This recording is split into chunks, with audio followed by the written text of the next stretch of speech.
Welcome back to the show. In this segment today, we feature Lakshman Uduvara, Director Chief Executive Officer of Divisa Finance, who discusses Sri Lanka's economic prospects and the state of the real estate market.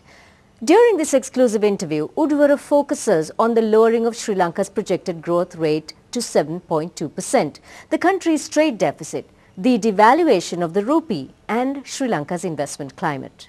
Here's Lakshman Uduvara. Welcome to Benchmark, Lakshman, and thank you very much for accepting our invitation to discuss some of the more pressing issues facing Sri Lanka today.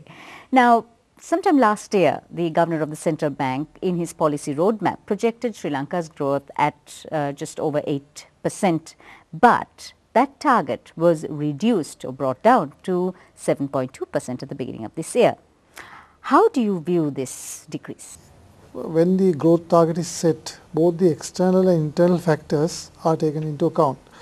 So when the roadmap was advised in January 2012, government set the growth target at 8.3%. But since then the scenario has drastically changed. If you consider the interest rate regime, which has increased substantially.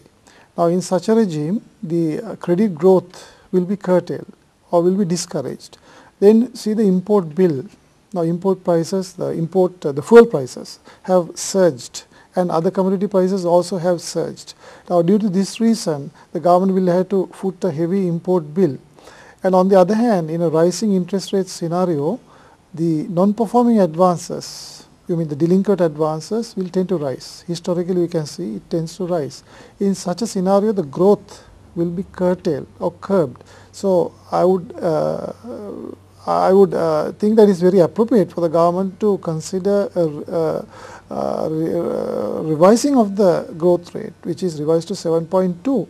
But 7.2 rate of growth by any standard is good. It's only the intensity of the growth have been reduced, but not the level. It's a very good rate of growth still. You mentioned the surging fuel prices. Now, it's one of Sri Lanka's major economic and financial exposures, and it's very or highly sensitive to price volatility in energy-related commodities. So what can we actually do to address the exposure and the problems we face as a result in the long run? Our energy consists of gas, electricity and fuel. Now, if you see the electricity, 15% of the electricity production is through hydropower. The balance 85% is through the working of the gas turbines, which has to work on the fuel, and therefore the fuel is going to be very expensive. And on the other hand, our minister in charge of energy has exhorted that we need to economize on the consumption of fuel. He also advocates that we have to, if you can switch off a bulb in each household between the peak hours from 6 p.m. to 9 p.m., we can save 150 megawatts and billions of rupees. Now, we need to revisit our vehicle imports policy. If you see the Sri Lankan thoroughfares now, they are laden with traffic much more than the thoroughfares can take it. So we need to definitely look at the vehicle imports policy, and at the same time we need to charge a toll on the other, like the other countries. When the vehicles hit the roads at the peak hours, a toll should be charged.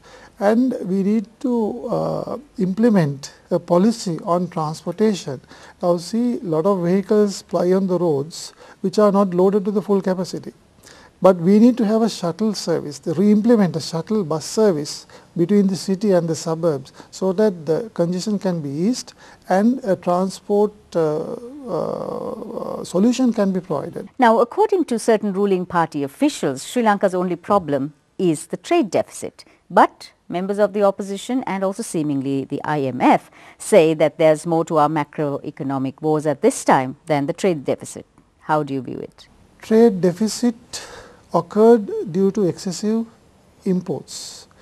The reason for excessive imports is the interest rate regime which prevailed up to 2011. The interest rate regime was a single digit regime. So the credit was cheaper. if the credit was cheaper, our economy is import-export led economy. So, most of the people, to earn an income, they resorted to importing. So, excessive imports were made in vehicles and consumer durables. Now, these import bills had to be met by finding the dollars. So, therefore, the deficit increased to alarming level, unprecedented level of 10 billion US dollars in 2011. Now, for that reason, only because of the credit factor, only the trade balance, the gap widened. So, now the government has taken effective steps to increase the income levels by way of the tourism, foreign direct investment, the worker remittances, and also curbing the imports by monetary and fiscal measures. So, I think the dollar parity would settle down, as the Treasury Secretary said, at the levels of 125. So, do you really think that the rupee devaluation on its own will solve our trade deficit problem, especially given the likes that the apparel industry, which is one of our largest export earners, actually has to import its raw material and resources and only do the value addition here before it exports again? We cannot fix the parity rate. It works on the free equilibrium basis. Actually, we have to take the fiscal and monetary measures to curb the import, especially the unessential, rather non-essential items. So, then only the gap could be narrowed, and also the income sources from the export side has to be enhanced. Now, for instance, we are import led economy. There should be a balance shift towards agricultural and industrial production. So, then our exports also will be encouraged. So, naturally the equilibrium will be achieved even at this level. So, production has to be has to come out. So, the balance shift, as I said, from the import-export economy towards agricultural and industrial economy. Time for a commercial break now. In part 2, Lakshman Uduvara elaborates on economic prospects, corporate governance and its relevance to business confidence, and the devaluation of the rupee.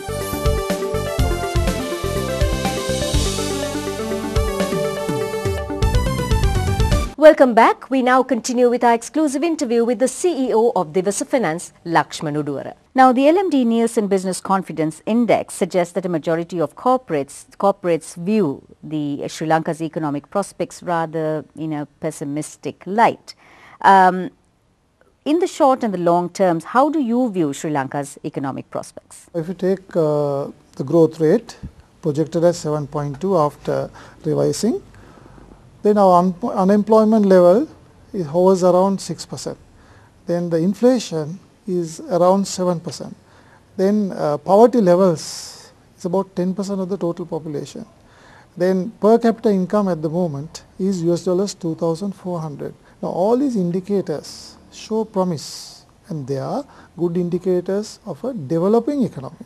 And we have a cheaper labor force, intelligent labor force, and through BOI certain infrastructure and the tax havens have been provided. So, therefore, the environment has been created for investors to come in. Only thing is, now the expropriation bill that was passed in the parliament might give certain negative or mixed reactions, and also the trade sanctions imposed on Iran might have a negative effect, because our exports, a large quantity of exports goes to Iran, is a major buyer. And also Iran has given us soft terms of payment for our oil imports. Now, if this is affected due to USA sanctions, then of course we will have a certain gloom pall over our economy. But all in all, Sri Lanka is a blessed country, and I think people are quite enterprising, and we have our resources. I think economy will pick up. So, what is the part that governance, transparency, accountability play in upping business confidence? Corporate governance framework is there to for the efficient use of corporate resources, and also require the accountability for the stewardship of such resources.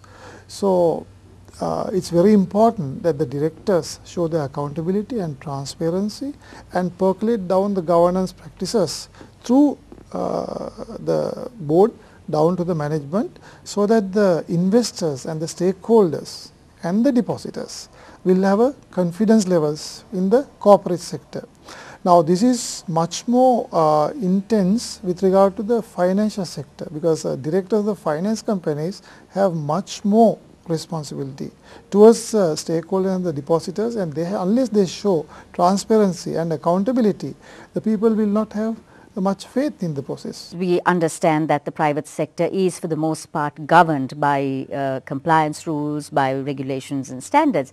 But on the other hand, where does the state sector stand when it comes to governance best practices? I must confess my opinion. I think corporate sector, the framework is their governance framework, the efficiency framework, bureaucratic red tape, all that have been managed or non-existence. Now, we cannot say the same of the government sector when it comes to productivity, bureaucracy, the red tape and all that, and also over supply of the workers in each institution. I think this problem has to be addressed. I have heard even on the World Bank front, this has been mentioned as a major consternation the government will have. This has political dimensions. If you go to touch this issue, there are political dimensions. But if a government can address this issue, maybe through privatization, maybe through another worker incentive schemes or golden handshakes of the excessive staff, I think it would work well, because ultimately the taxpayer is going to pay the cost. So, we have discussed the rupee devaluation in this discussion, which as we deduced has been quite alarming in the last few weeks. What is the impact this is actually having, and where do you think it will finally settle and when? Savitri, the rupee devaluation initially occurred in the budget of 2011 at 3%. Now, since then, as we discussed earlier, the import bill deficit, the trade deficit was $10 billion. Now, this occurred due to excessive imports that were made into the country. So, to meet these import bills, the traders as well as the government had to meet fine dollars. Now, earlier the government supported the rupee by releasing dollars to the market from the reserves as and when there were pressure on the dollar, on the rupee. But this time the government abandoned that and allowed the free float of the dollar, rupee against the dollar. So, therefore, few dollars, rupees were chasing few dollars. So, the market equilibrium occurred, and therefore, eventually the rupee was depreciated against the dollar. That is what really happened. Let's move to the real estate market, Lakshman. How is it faring these days, given the economic outlook, the infrastructure development we have been seeing? Are the prices shoring up? Savitri, these condominiums were mushrooming in the country, in the city and the suburbs several years ago. This was to cater to the requirements of the expatriates who are working in Europe, especially for they wanted avenue for investment avenue, and also for their convenience when they return to Sri Lanka. Now, that demand has almost died down, or rather saturated, due to several reasons. Number one, oversupply. Number two, economic life in European countries have become harsher. Therefore, their saving ability has shrunk. Number three, there were openings after the peace dividends in other areas. Land parcels are opened up. Therefore, they had alternative investment avenues. Number four, there have been a lot of unloading of residential plots by the financial institutions who were affected the last crisis, and they preferred liquidity. So, all these four reasons and more converged upon the land market to have a slackened demand. But land being a constant, almost a constant I would say, it will continue, the demand will continue, though somewhat at a lesser level. But my observation is land is continued to be fragmented, especially in the outskirts of Colombo, including the coconut plantations for plant cultivation, residential purposes and for industrial sites. That was the CEO of Divisa Finance, Lakshman Uduvara. After the break, it's the Voice of Business.